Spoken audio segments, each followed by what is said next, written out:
Bueno, una situación muy particular le tocó vivir a Juan Pablo Abarca, uno de los 40 argentinos que se encontraban en el aeropuerto de Estambul cuando todo esto comenzaba a suceder. Claro, había un grupo de argentinos y también turistas de todo el mundo porque es un aeropuerto muy estratégico. Se utiliza no solamente para punto de destino, sino también como enlace a otros lugares de Europa y de Medio Oriente. Juan Pablo finalmente pudo salir de esa pesadilla y horas después regresar a Córdoba. Estamos con él y con Emilio Molina. Adelante, Emilio, buenas noches. ¿Qué tal? ¿Cómo te va? Realmente es muy particular lo que ha tenido que vivir Juan Pablo en estos días, ¿no? En su estadía, que en realidad era simplemente un transbordo después de un viaje de placer y se convirtió prácticamente en un calvario teniendo que vivir muy de cerca lo que fue un intento fallido de golpe de Estado con todo esto a lo que ustedes hacían referencia, detenidos, muertos, en este momento funcionarios que están siendo dados de baja, no se sabe si es un autogolpe o un golpe real. Bueno, toda esa circunstancia le tocó vivir, aunque sea casi como un roce, ¿no? Luego de un viaje de placer. ¿De dónde venía, Juan Pablo? Yo venía de hacer un viaje por Europa, de Roma a Estambul, hacíamos escala para seguir a Ezeiza. Nosotros llegamos a un aeropuerto que es, para hacerlo fácil, como llegar a Aeroparque y tener que ir a Ezeiza. Entonces nosotros cruzamos toda la ciudad de Estambul 3 horas menos, 2 horas antes de que fuera toda la guerra en la calle. Cuando nosotros llegamos al aeropuerto internacional, fuimos a reclamar un hotel que lo que te proveía la aerolínea, y ahí fue cuando nos cerraron las ventanas de la oficina y la gente se retiró sin dar ninguna explicación y nosotros estábamos totalmente a la deriva. Éramos un grupo de 5 argentinos que ya nos habíamos conocido en Roma, en el aeropuerto, y que bueno, íbamos a actuar todos en conjunto para buscar el hotel. Y de repente se bajaron las ventanillas, nadie les dijo, está sucediendo algo, hay violencia en las calles, nadie les explicó nada. Nadie nos dijo nada, lo único que veíamos era todo el aeropuerto que se vaciaba, que la gente se iba corriendo con las valijas, y a nosotros no nos daban ninguna explicación. Entonces fuimos a buscar a una oficina de información que no nos dijo, no les podemos decir nada, y nos encontramos con un civil turco que de casualidad hablaba inglés, que nos contó que en Turquía, en Estambul, estaba habiendo un golpe de Estado. Nada más, de ahí se fue y nosotros nos quedamos con la incertidumbre de saber qué hacíamos, cómo actuábamos, si nos tenían que sacar, no sabíamos nada nosotros. Y aparte de este panorama de que se cerraron las ventanillas, de que nadie les decía nada, ¿había algún movimiento extraño en ese momento? No, todavía no. Cuando subimos a la parte que se realizan los despegues en el aeropuerto, ahí sí empezamos a ver que iba sucediendo el golpe en Turquía y que la gente ya iba llegando gente al aeropuerto, que la zona ya estaba un poco más copada de turcos, digamos, y ahí fue cuando vimos sentimos aplausos, y gente que gritaba, y veíamos que adentro del aeropuerto entró una manifestación de aproximadamente 100 turcos con banderas y que venían aplaudiendo y gritando, y nosotros no tenemos ni idea de qué venían a hacer, que venían a manifestar, nada. Entonces, lógicamente, lo que todos pensamos es que acá no nos sacan, no nos tienen que matar, no sé. Hay que recordar que unos días antes se había producido un hecho realmente muy, muy violento, muy lamentable en ese mismo lugar. Sí, por eso era el miedo y la tensión que teníamos todos, porque con esa noticia estábamos muy intranquilos y muy nerviosos de saber qué era lo que tenía que hacer esta gente con nosotros, que la verdad que al fin y al cabo eran simplemente manifestantes que estaban expresando que el golpe no había sido exitoso, pero... Es decir, que nunca los atacaron, nunca ustedes fueron blanco de violencia. Jamás, jamás. No nos tocaron nada. Sí sentimos 2 bombas que cayeron cerca del aeropuerto, que sacudieron el aeropuerto fuerte, y sentíamos permanentemente los aviones de guerra que pasaban por el techo, y eso te daba una sensación de inseguridad y de un miedo inexplicable. ¿Qué hicieron? Nosotros estábamos arrinconados en una esquina en un bar y nos metimos aproximadamente 50 personas en una despensa del bar mínima, todos pero súper hacinados, así amontonadísimos en silencio, porque decimos, no sabemos quién va a entrar, qué tienen que hacer. Nunca vimos ni un policía, ni una persona que nos dijera nada. Y estábamos, desgraciadamente, al lado de la clínica del hospital, en donde ingresaba la gente que afuera del aeropuerto, herida, muerta, todos los ingresaban al lado nuestro, entonces nosotros veíamos todo eso. Es decir, que de estas cerca de 200 víctimas de las que se habló, lamentablemente te tocó ver algunas que pasaban hacia la clínica, hacia el sanatorio. Totalmente, las vimos pasar al lado nuestro y eso nos daba, por supuesto, nos incrementaba el miedo y el temor y decir, están llegando acá y van a entrar al aeropuerto y qué harán con nosotros. Y bueno, iba pasando el tiempo. Una de las peores cosas que vivimos también fue que estábamos en una esquina y de repente empezaba a gritar una persona de correr sin sentido, entonces todos tirábamos todas nuestras cosas y nos íbamos corriendo por una esquina y empezamos a preguntar qué pasó, nadie sabe nada, nadie sabe nada, no sé, y te tranquilizabas un poco y otra persona gritando. Esto es como un momento, todos muy tensos, todos muy nerviosos. Al margen de la violencia, lo peor era la incertidumbre que existe. Y la tensión que había, la tensión y el miedo de que alguien haga algo, que alguien mire fijo a alguien, que alguien corra para que todos empecemos a correr y todos nos descontrolemos y sea todo... No sucedió.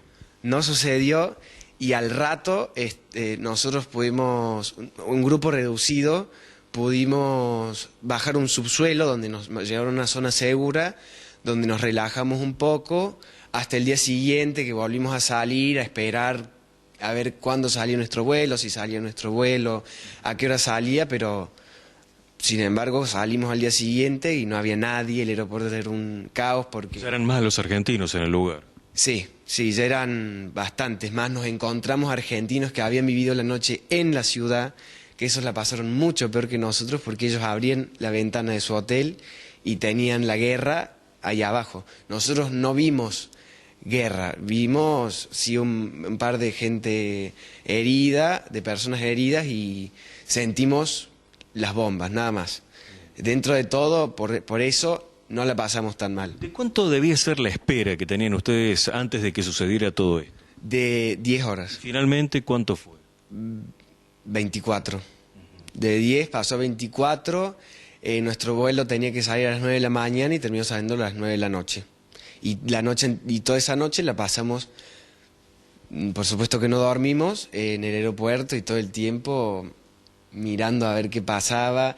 Las únicas noticias que recibíamos era de la gente de Argentina, que nos podíamos contactar. Te iba a preguntar, ¿pudiste hablar con tu familia? ¿Ellos sabían lo que estaba pasando? Sí, yo me contacté con mis padres y con un amigo mío que fue el que me puso en contacto con la radio.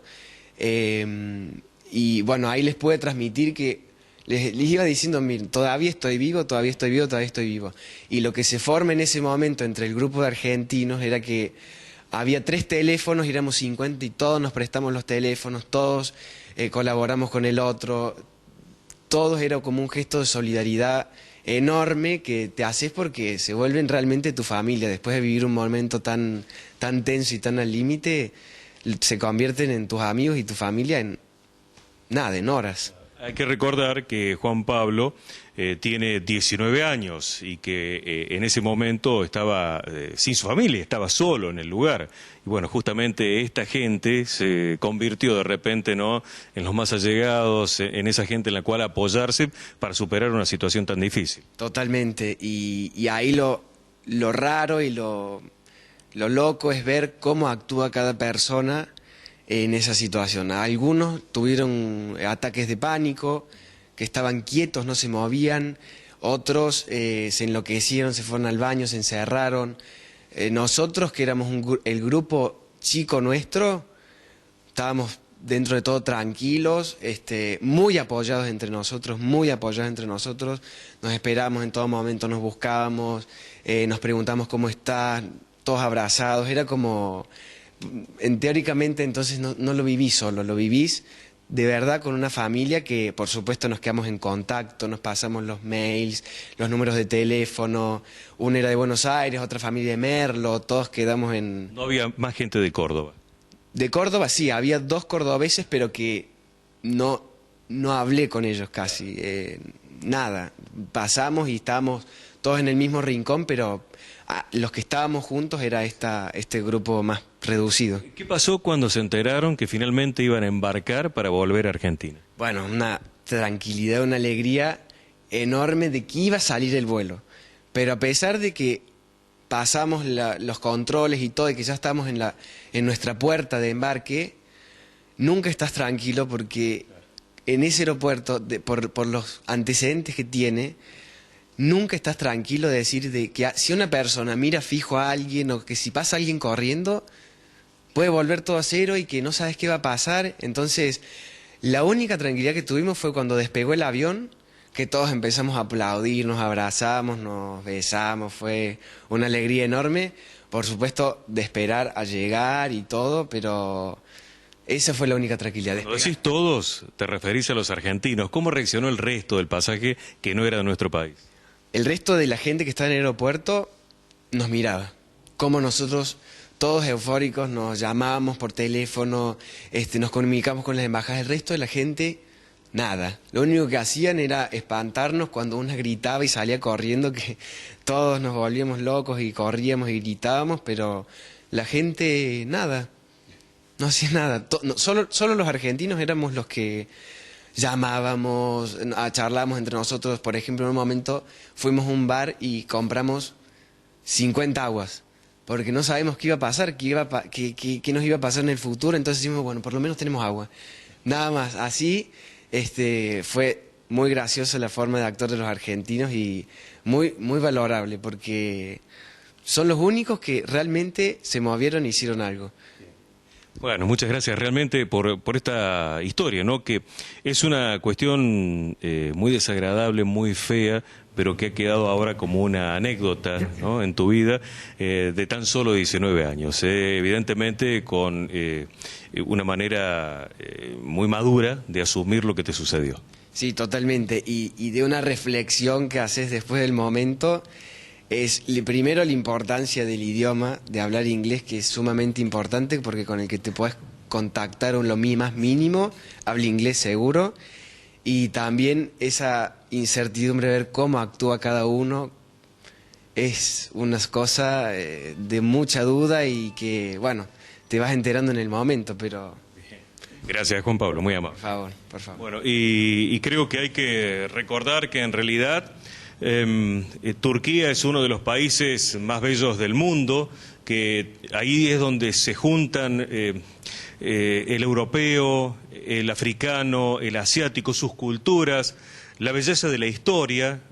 Y es un país realmente acogedor que está pasando seguramente por un mal momento, pero Turquía sigue siendo Turquía, es uno de los lugares más lindos del mundo y con más historia de la humanidad. Así es, Emilio, muchísimas gracias y un saludo a Juan Pablo, un testimonio realmente impactante de las horas que le tocó vivir, nada más y nada menos que haciendo un vuelo de escala, un paso por allí. Exacto. Y justo sorprendiéndolo un intento de golpe de Estado que quedó abortado finalmente. Afortunadamente está muy bien y bueno, nos ha sido muy útil su experiencia también. Ahí está el video que captaba con su propio teléfono celular Juan Pablo en el aeropuerto de Estambul.